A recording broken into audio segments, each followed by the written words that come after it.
أعرف المقارنة باستخدام عملية الضرب. أستطيع أن أشرح كيف يمكن استخدام عملية الضرب لمقارنة الأعداد.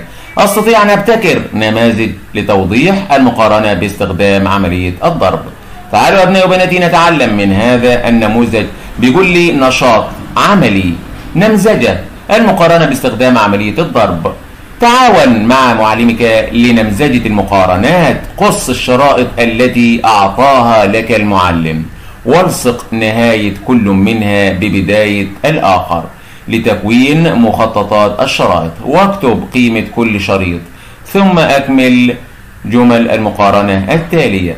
هذه أبنائي التجربة ليعلمك المعلم المقارنة بين طبعا الشرائط وبعضها البعض أيهما أكبر، وهذا الشريط أكبر من هذا الشريط بكم مرة، وكم ضعف من لهذا الشريط يكبر كم ضعف لهذا الشريط، وهكذا أبنائي الأعزاء. تعالوا نقرأ أبنائي الأعزاء.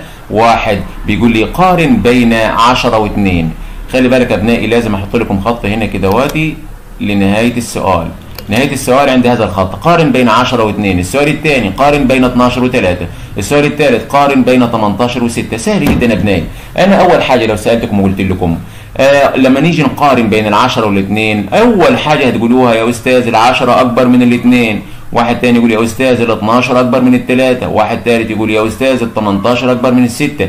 كلام جميل وصحيح أبنائي الأعزاء، ولكن عايزين نعرف المقارنة بين 10 و2 أو 12 و3 أو 18 و6. كم تكبر 10 عن 2؟ كم تكبر 12 على 3؟ كم تكبر 18 على 6؟ عايزين نعرف هذه الأشياء يا أبنائي. لو عرفنا هذه الأشياء يبقى كده فهمنا الدرس. 10 على 2 علشان أبنائي الأعزاء تعرفوا 10 على 2 تكبر 10 على 2 كم مرة؟ عايزك أبنائي الأعزاء تقسم 10 على 2. هتكون الإجابة 10 على 2 كام أبنائي؟ 10 لما نقسمها على 2 يبقى كل واحد هياخد 5. يبقى إذن أبنائي الأعزاء 2 دياتي يعتبر أصغر من 10 بكثير جدا، لدرجة إن 10 كديها 5 مرات. 10 كد 2 5 مرات. إذن أبنائي الإجابة 10 تساوي نقط أضعاف العدد 2. 5 أضعاف العدد 2. 5 أضعاف العدد 2. افهموا أبنائي جيدا يعني ايه ضعف. لما يكون واحد معاه 4 وواحد معاه 2، نقول للولد اللي معاه ال4 انت معاك ضعف اللي مع الولد اللي معاه 2. ضعف يعني ايه؟ يعني كديه مرتين. يا ما بالك يا ابنائي لما يكون كديه 5 مرات. اضعاف ال2 5 مرات، يعني معناها نضرب ال2 في 5 مرات هتديني 10. يبقى اذا ابنائي الاجابه تساوي 5 اضعاف العدد ايه؟ 2. قارن بين 12 و3. 12 و3 يا ابنائي يعني ولد معاه 3 وواحد معاه 12. الولد اللي معاه 12 دواتي معاه كد الولد اللي معاه 3 كم مرة؟ 4 مرات. أحسنتم. ليه يا أبنائي 4 مرات؟ لأن أنا لو قسمت ال 12 على 3 هتطلع كام؟ 4. 3 في 4 ب 12. 12 على 3 فيها الأربع. يبقى إذن ال 12 تساوي 4 أضعاف العدد 3. 4 أضعاف العدد 3. يبقى إذن يا أبنائي لو جالك سؤال زي كده تقسم ال 18 على 6 أو أي رقم يدولك، تقسم الكبير على الصغير بيديك إيه؟ المقارنة بين العددين. قارن بين ال 18 وال 6. ال 18 وال 6. 18 على 6 نقسم أبنائي 18 على 6 نشوف إيه الرقم اللي هيطلع ونكتبه هنا. 18 على 6 3 في 6 ب 18. إذن أبنائي الأعزاء 3. إذن كام؟ 3. وفي حاجة تانية يا أبنائي، البعض منكم يقول القسمة عندي أنا أحب القسمة وأريد أن أقسم 10 على 2 و12 على 3، ودي سهلة جدا. في واحد تاني بيقول لا أنا الضرب عندي أحسن، فأعمل إيه يا أستاذ علشان أجيب الحل المسألة؟ أقول لك 2 في كام؟ 2 في كام يديك 10؟ 2 في 3 لا، 2 في 4 لا، 2 في 5 ب10 صح. يبقى إذن أبنائي علشان تقارن بين العددين تشوف الرقم اللي تضربه في الصغير ويعطيك الكبير يبقى هو ده الإجابة برضه. يعني هنا 2 في كام يديني 10؟ 2 في 5. هنا 3 في كام يديني 12؟ 3 في 4. هنا 6 في كام يديني 18؟ 6 في 3. نلاحظ أبنائي أن الأعداد متوافقة مع بعضها البعض، متوافقة بحيث لو قسمت ال10 على 2 بيديني رقم صحيح ومفيش باقي، ال12 على 3 بتديني رقم صحيح ومفيش باقي، وهكذا أبنائي وبناتي عملية المقارنة بتكون بالضبط وبالملي. يبقى كده يا ابنائي انتهينا من هذا من هذه الصفحة. تعالوا بعد كده يا ابنائي بيقول لي مقارنة الأعداد باستخدام عملية الضرب.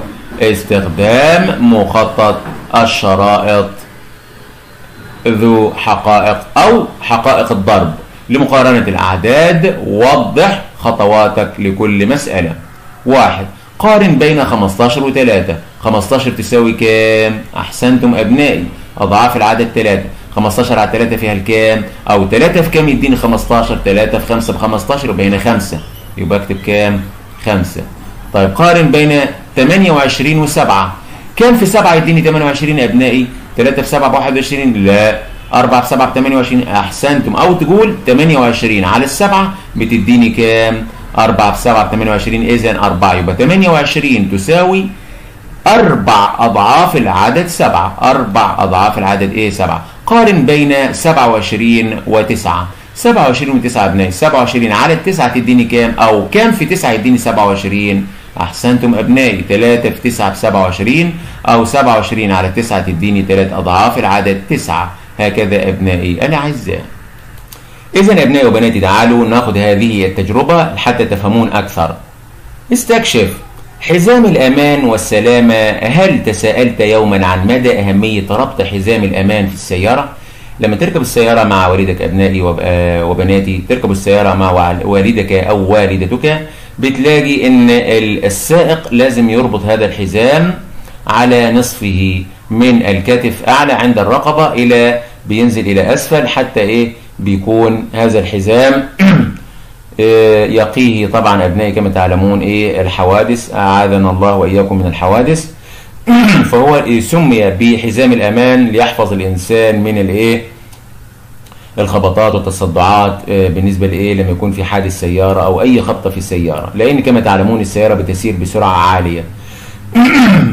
طيب تعالوا نشوف أبنائي عن مدى أهمية ربط حزام الأمان في السيارة. سوف يعطيك معلمك شريطا ورقيا. قارن بين طول شريطك الورقي وشريط المعلم، ثم قدر عما يلي. طبعا لو المعلم أعطاك شريط وربطت على نصك وقارنت هذا الشريط بالشريط بتاع المعلم، هتلاقي ان شريط المعلم قد شريطك 3 مرات. ليه؟ لأن المعلم أكبر منك بكثير. هذا أبنائي ما نريد أن نعرفه، المقارنة بين الأعداد والمقارنة بين الأطوال. كم مرة يمكن تكرار وضع شريطك الورقي ليتساوى مع شريط معلمك؟ قول 3 مرات مثلا. إذا لصقت نهاية شريطك ببداية شريط زميلك، فكم مرة يمكن وضع الشريطين معا ليتساوى مع طول شريط معلمك؟ مثلا أبنائي بعض الأولاد بيكون مثلا شريطين يكونوا قد المعلم، وبعض الأولاد الصغار اللي يكون حجمهم صغير بيكونوا مثلا 3 أولاد الشريط بتاعهم يتساوى مع شريط المعلم، وهكذا أبنائي الأعزاء، كأن 3 أضعاف يعني أو ضعفين بس. إذا لصقت نهاية شريطك مع 4 أو 5 شرائط، فكم مرة يمكن تكرار وضع هذا الشرائط لتتساوى مع طول شريط المعلم؟ ممكن مرة واحدة وممكن مرة ونصف وهكذا. وده طبعا شريط جايبه لك أبنائي شريط 2 3 4 5، يعني بيديك مسافة واحدة، مسافة واحدة. ممكن نقول ان مثلا شريط التلاميذ 1 2 3 4 5 بيكون قد شريط المعلم، اللي هو بيكون يا ابنائي الاعزاء مثلا شريط المعلم. هديك مثلا تجربة ابنائي، شريط المعلم يمتد من هنا الى هنا. اذا يا ابنائي الاعزاء لو نلاحظ ان شريط التلاميذ الخمسة 1 2 3 4 5 كقد شريط المعلم. يبقى إذن يا أبنائي عايزين نعد كم مرة أو شريط المعلم أكبر من شريط التلاميذ بكم مرة؟ 1 2 3 4 5 ب5 مرات. يعني شريط المعلم الأحمر أكبر من شريط التلاميذ ب5 مرات. هو ده يا أبنائي اللي احنا عايزين نتعلمه في هذا الدرس. شريط المعلم أكبر من شرائط التلاميذ ب5 أضعاف. هو ده يا أبنائي اللي تركزوا عليه، ب5 أضعاف. الشريط ده شريط المعلم، أكتبه لكم يا أبنائي حتى حتى تفهمونه جيدا. ده نسميه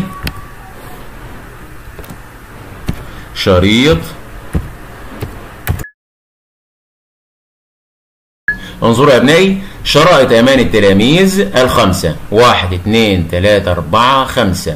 شريط المعلم، شريط أمان المعلم، الشريط الأحمر ده واحد بس. ليه شريط المعلم أكبر؟ لأن المعلم أبنائي جسمه أكبر من التلاميذ، التلاميذ صغار. في هذه الحالة أبنائي اللي عايز يتعلموا المقارنة بين الأطوال، المقارنة بين الأعداد، المقارنة بين الكميات، دي أكبر من دي كام ضعف. احفظوا أبنائي كام ضعف يعني كام مرة، الضعف اللي هو مرة يعني أبنائي.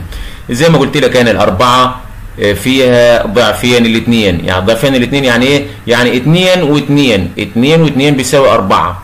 الستة فيها 3 أضعاف الاثنين، يعني معناها 2 و2 و2 يساوي 6. وهكذا أبنائي وبناتي الأعزاء، وهكذا أبنائي وبناتي الأعزاء.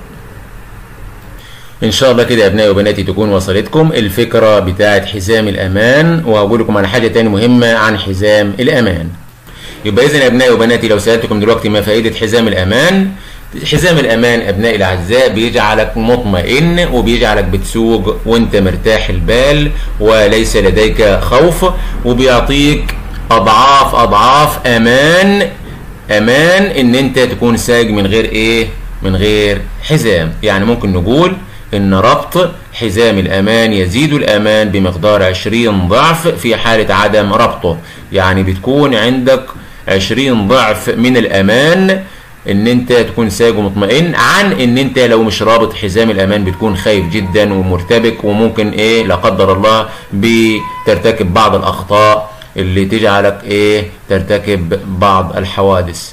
فان شاء الله نجانا الله واياكم من الحوادث. يا ابنائي ركزوا وافهموا جيدا الدرس. بعد كده ابنائي بيقول لي اجب عن الاسئله واستخدم الاعداد والكلمات لشرح افكارك. كيف تساعدنا المقارنة باستخدام عملية الضرب على فهم أهمية ربط حزام الأمان؟ كيف يمكننا استخدام المقارنات باستخدام عملية الضرب لمساعدتنا على فهم العالم من حولنا ووصفه؟ السؤال الأول يا أبنائي، كيف تساعدنا المقارنة باستخدام عملية الضرب على فهم أهمية ربط حزام الأمان؟ اللي هو قلت لكم عليه، ربط حزام الأمان يزيد الأمان بمقدار 20 ضعف في حالة ضعف في حالة إيه؟ عدم ربطه. هذا إجابة السؤال. أما كيف يمكن استخدام المقارنات باستخدام عملية الضرب لمساعدتنا على فهم العالم من حولنا؟ الإجابة أبنائي ستكون كالتالي. مثلا عند المقارنة بين المبلغ الذي يمتلكه شخصان، واحد من الأشخاص أبنائي يمتلك 1000 جنيه، 1000 إيه؟ جنيه، والشخص الثاني معاه كام؟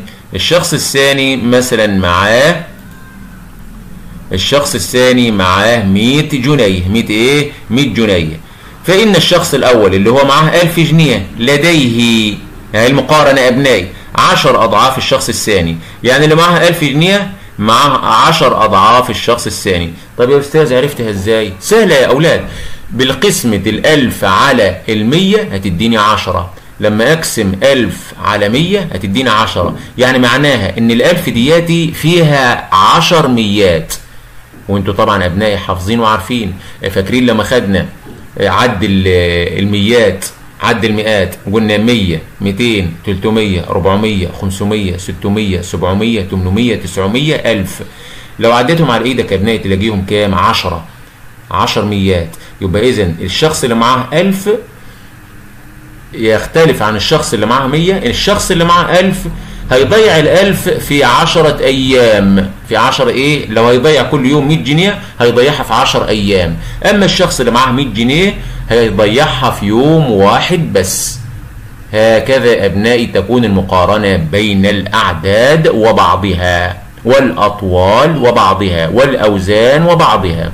وبكده يا ابنائي وبناتي كما وعدتكم ان شاء الله الوحدة دي ستكون سهلة جدا عليكم، ولكن ركزوا معي وتابعوا الدروس كلها حتى تفهمون أكثر. وبكده أكون وصلت معكم إلى نهاية هذا الدرس. أستودعكم الله الذي لا تضيع ودائعه، وأطلب منكم طلب بسيط جدا أبنائي الأعزاء، وهو أن الآن تضغطوا على الاشتراك لو لم تكونوا مشتركين، واعجبوا بالفيديو حتى ينتشر إن شاء الله، فهذا فضل كبير منكم أشكركم عليه، وأسأل الله أن يطيل في أعمار والديكم بفضل أنكم تستجيبون لي تستجيبون لهذا الطلب البسيط، ولكنه أبنائي عندي هذا الطلب عندما تستجيبون لي هو طلب كبير جدا. عندما تستجيبون لي فأنا أحبكم في الله وأشكركم لفعلكم الخير لي، وهذا طبعا أنا خادمكم إن شاء الله في اللغة العربية وفي الرياضيات وفي أي مادة إن شاء الله تطلبونها مني.